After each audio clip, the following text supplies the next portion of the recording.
Saludos mortales, amigos y hermanos en la fe. Les saluda por acá su amigo en Cristo, Amós Hidalgo Acosta. Y en esta hora pues vamos a hablar un poco acerca de la controversial presencia de Cristo en la Eucaristía. ¿Cómo se manifiesta la presencia de Cristo en la Eucaristía? Ha sido la pregunta que a lo largo de los siglos ha venido trayendo diferentes interpretaciones y diferentes respuestas a esta misma interrogante. A manera de una lectura recomendada, traemos un extracto de este libro, Sacramentos Pentecostales de Daniel Tomberlin. Así que, sin más, vamos para allá. La base bíblica, Lucas 22, 19. Esto es mi cuerpo que por vosotros es dado. Haced esto en memoria de mí. La palabra clave aquí es memoria, en memoria de mí. Una declaración que ha creado controversia. Mucho se ha debatido acerca de lo que Jesús quiso decir, esto es mi cuerpo y esto es mi sangre, y cómo debemos como iglesia interpretarlo. La Santa Cena es tan sencilla y profunda que sus elementos, el pan y la copa de vino, han tenido implicaciones teológicas controversiales para la iglesia. En el siglo II, Justino Mártir, él deja registrado a manera de testimonio de la liturgia de los primeros cristianos del primer siglo lo siguiente, y voy a leer lo que está resaltado en negritas. Una vez que concluyen las plegarias, se trae pan, vino y agua, y el que preside pronuncia con todas sus fuerzas preces y acciones de gracias, y el pueblo responde, amén. Tras de lo cual se distribuyen los dones, es decir, el pan y el vino, sobre los que se ha pronunciado la acción de gracias. Algo que llama la atención en este testimonio de Justino Mártir es que cada domingo se llevaba a cabo en las reuniones de los cristianos, de los primeros cristianos, la Eucaristía como sacramento. El día llamado del sol se reúnen todos en un lugar. Lo mismo los que habitan en la ciudad que los que viven en el campo. Es decir, que es una tradición que abarca a todo el cristianismo de esa época. Cada domingo, cada día del sol, cada semana se llevaba a cabo este sacramento. Debemos recordar que la iglesia lo vincula, el sacramento de la Eucaristía, con el significado teológico de la doctrina de la encarnación. Por lo tanto, los primeros que se van a oponer pues son los cristianos que tienen esta influencia gnóstica, porque para los gnósticos Dios no puede encarnarse porque la materia es mala.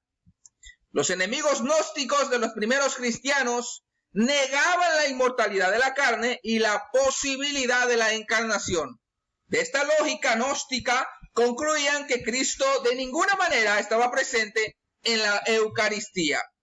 Obviamente, porque la materia para ellos era algo malo. Tenemos un testimonio de los primeros siglos en la voz de Ignacio de Antioquía y en la voz de Justino Mártir. Ignacio de Antioquía menciona que aquellos que no participan de la Eucaristía es porque para ellos no se lleva a cabo este milagro de encarnación.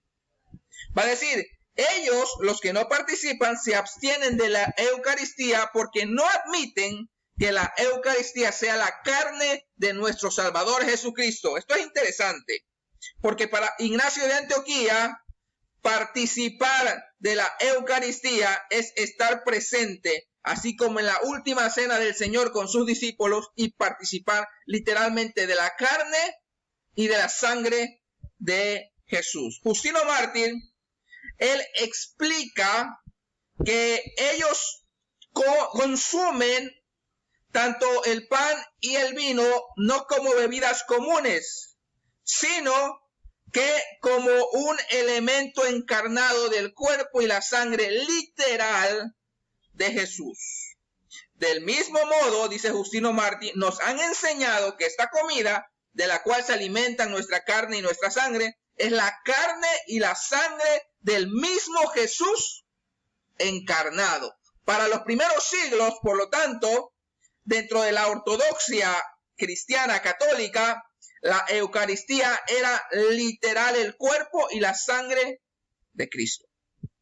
Esto fue lo que va a confirmar el Concilio de Trento como la transubstanciación, que dice al respecto: Cristo mismo, vivo y glorioso, está presente de manera verdadera y de manera real, no simbólico, sino de manera real y substancial, con su cuerpo, su sangre, su alma y su divinidad. Es decir, que el pan y el vino literalmente es Cristo.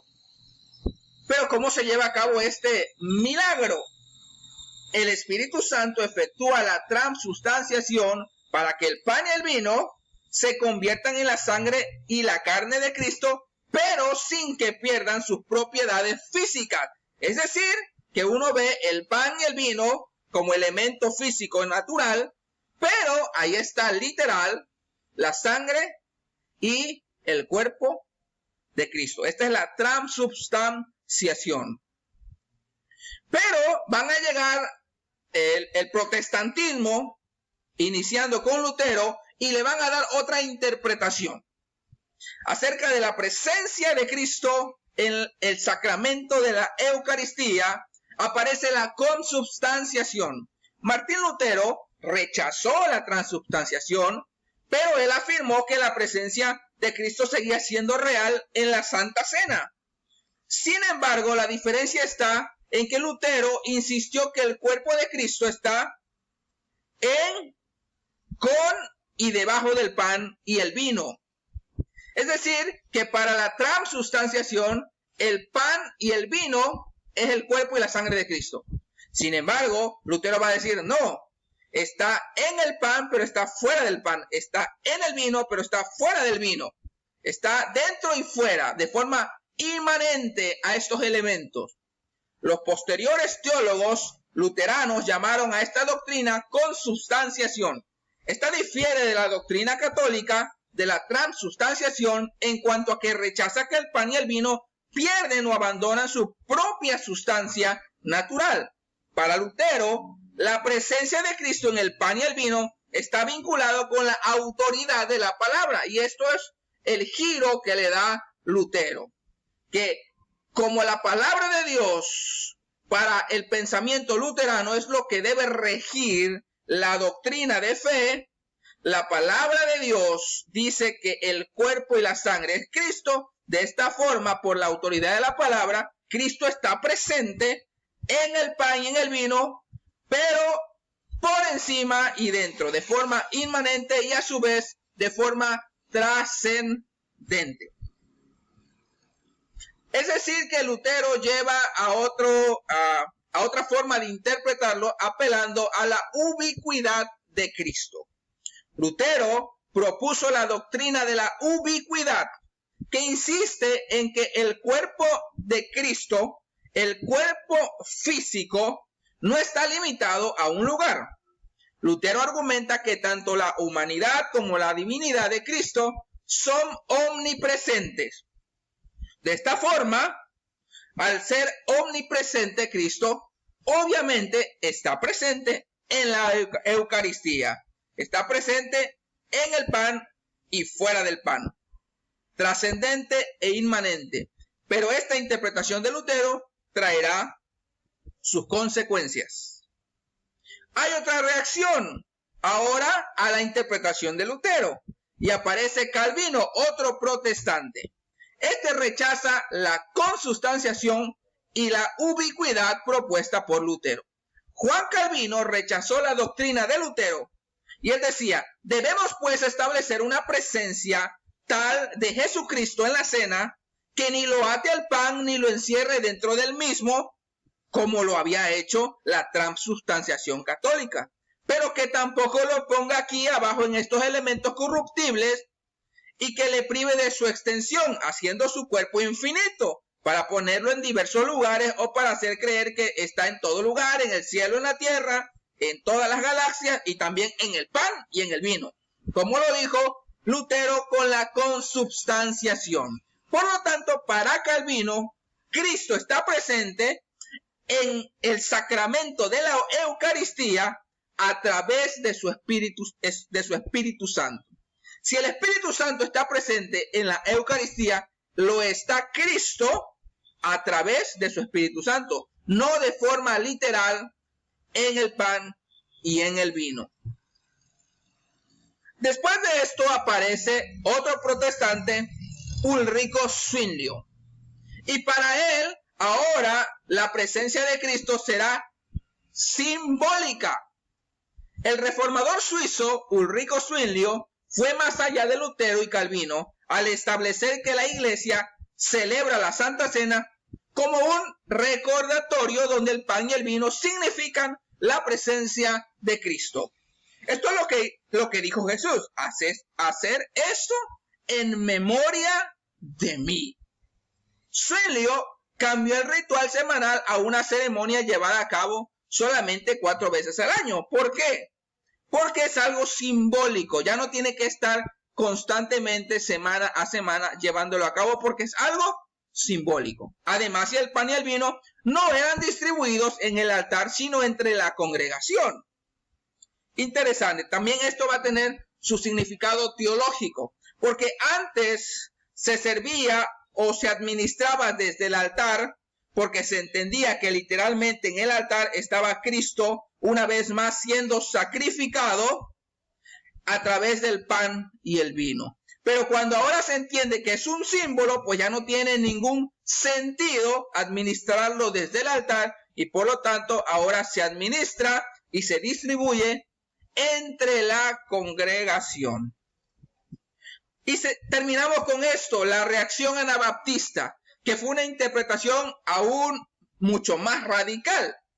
Los teólogos anabaptistas negaron la presencia de Cristo o la eficacia salvífica de la Santa Cena. Pero mucho ojo con esto.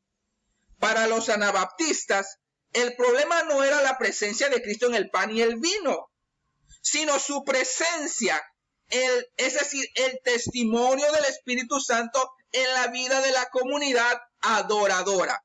Para los anabaptistas, lo importante no es ni el pan ni el vino, sino la comunión que se está llevando a cabo con los creyentes que se reúnen para adorar. Por lo tanto, en el sacramento que se lleva a cabo como la Eucaristía o Santa Cena, lo que produce es la unidad, y es en la unidad donde Cristo es revelado y donde Cristo hace presencia. Cristo manifiesta su presencia en la unidad, el amor y la paz de la comunidad, y no es fruto de un sacramento como se venía interpretando. Bueno, eso es todo y muchas gracias.